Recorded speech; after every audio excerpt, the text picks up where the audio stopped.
the Fargo Five. We are doing the Fargo Fresh segment here with the manager of Lil Bitz, Penny McLagan. Hello, Penny. Hello. So, Penny, what is your maiden name? I'm curious. It is Ansrud. Okay, and that's very Norwegian, I think, right? It is. But now you've got a Scottish last name. How's that change been for you? It's been so long that How many years ago did you get married? Oh goodness, I should know exactly how many. No, enough where you stop counting, right? Right. I only know because I met my wife 27. when I was 20. So it's really easy for me math-wise. I just take 20 off. But I don't know how many years we've been married. I only know. Think about our oldest and add a year. There you go. So. Yes. We've all got those little shortcuts. So your day job, Lil Bitz is the pumpkin patch where you're the manager. That's not what you do all year round. It's not even what you do all week, right? So you've been working hard in Fergus. So you commute to Fergus and then you work from home most of the week. And you're doing you do accounting, right, which is very broad. I am kind of curious. Like I said, my wife does bookkeeping. And so she just basically runs people's ledgers in QuickBooks. Very different, I'm sure, from what you do. I mean, I would like to explore that maybe just a little bit. Like, what is, Sure. as an accountant in like a mega corporate, you must have a degree in it. Are you a CPA or? I have passed that. In the past, yeah. Not again. Do you have to keep up doing your CPA? You do have to keep your CPE. Yeah. Or your credits. Yeah. Credits current. So it's like continuing education every year Sure. on that, right? And if you're current, you can say you're a CPA. Oh, okay. But you can't if you don't.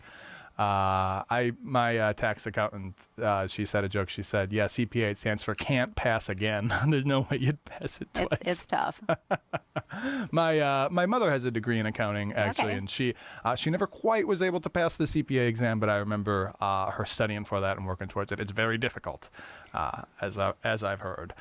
So you don't keep that current. You've got some corporate jobs. So what is it day to day? What do they do with an accountant if you're not running the whole ledger? I'm just kind of curious how it is that they chop that job up. Like, what is it? What segment of the job are you doing? Or My what day is, job? Yeah. So I kind of manage the accounting crew there.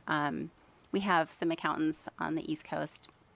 We have some in Oklahoma because we have 4 different companies, 5, depending on how you count them. And what kind of accounting are you guys doing, though? Is it like, so people hear accounting, it seems very broad, but really there's different kinds of accounting, right? You can do general ledger accounting, tax Sure. filing, audit. So I work for a manufacturing company. Uh-huh. So it's corporate accounting. And I don't know what that means. Corporate controller. It's basically consolidating the books and The ledger, the general ledger. The general ledger. Okay. And so what does that look? Because I'm used to, because I peek over my wife's shoulder, I know what a small company's books look like. But what is it? And it feels to me, because my wife, when she does somebody's books, gosh, she has such intimate knowledge of the books, right? So she's got their books and she knows what to do, and something's off, she can get it reconciled because she's got to chase it down, and she can put it all together because it's her books and she knows it. I don't understand how, like in a corporate situation, how that works when it's distributed amongst multiple different bookkeepers. Think of multiple different companies. So each company is kind of has their own set of books and has somebody that is intimately. So the one corporation kind of gets split into several different profit centers, and then each person that you manage is almost like a bookkeeper for just that one profit center. Is it something similar to that? Yeah, similar, okay. yeah. I'm just curious. That's very interesting. And then we have to put them together so we know how love it. How we're doing. It's in my blood. In Sure. a different world, in a different life, I probably would have gotten a degree in accounting myself. Unfortunately, I am a millennial, and I was sold 3 degrees in other things to follow my heart and do what you love the most, kid. They took a 16-year-old kid and just told him, go do what you love. That was not good advice and wasted a lot of time and money. But good on you for having that degree and moving up and being management. I mean, that must have been hard to get to that level. I mean, I'm sure it wasn't day one, right? You had to move up there? You just over time. And what's the future for you then? Are you just going to keep putting more people under you, or do eventually you move up to another position where you're managing managers, or what's your future going to be like? Continue working, doing similar to what I'm doing on my day job. Yeah. Are you not? There's no plans or no hopes to expand or change before retirement. I mean, what is the long-term plan here? The long-term plan, just keep doing a good job. Yeah. Keep doing a good job. Surviving day to day. And, at some point, retire. Yeah. Hopefully, sit on a beach somewhere, and that's the dream. there you go. But the beach, huh? You wanna be on a beach. That's what recharges you. All right. So that's the Fargo Fresh segment is our third segment here, and it used to be our fourth segment. And then, as I worked the show's very improvisational, right? We just kind of make it up as we go along. It's just a conversation. And it became this format of past, present, past with the famous, present with the fun, and now fresh is the future. Something we used to do was the YouTube algorithm. And I asked you about that on the break, something that YouTube does want. So I wanted to ask you about this, see what you have to say.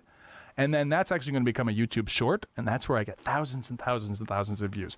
So this is your ticket to fame, because people are searching for this and they want to know interesting things. So here's your opportunity. One take, live to tape. Here we go. Tell me all about the life cycle of a pumpkin. So here in the Red River Valley, Minnesota area, we grow great pumpkins. There's the pumpkins will grow and they last anywhere from 2 to 3 months, depending on. But you'll also have to remember that it's produce. And so if you have them out in your cute little display outside, like last night here, we froze. So you want to make sure you bring them in. Something else that can help you to keep your pumpkins a little longer, if you don't set them right on cement. Oh. So if you're going to do that and set them on your porch and you have, cement there, if you put like a little piece of cardboard or something underneath What is it them, about the cement that? I don't know. I think it Because it just gets cold, probably. makes them rot faster. Oh, okay. So. Probably because it's conductive, right? It's a hard thing, so it probably absorbs the cold air, and that cold probably makes the soft flesh of the pumpkin rot. Sure. When do you plant the I don't know the pumpkins? manage. When do you plant the pumpkins? In probably May. Yeah. And then they are ripe and ready to be picked when?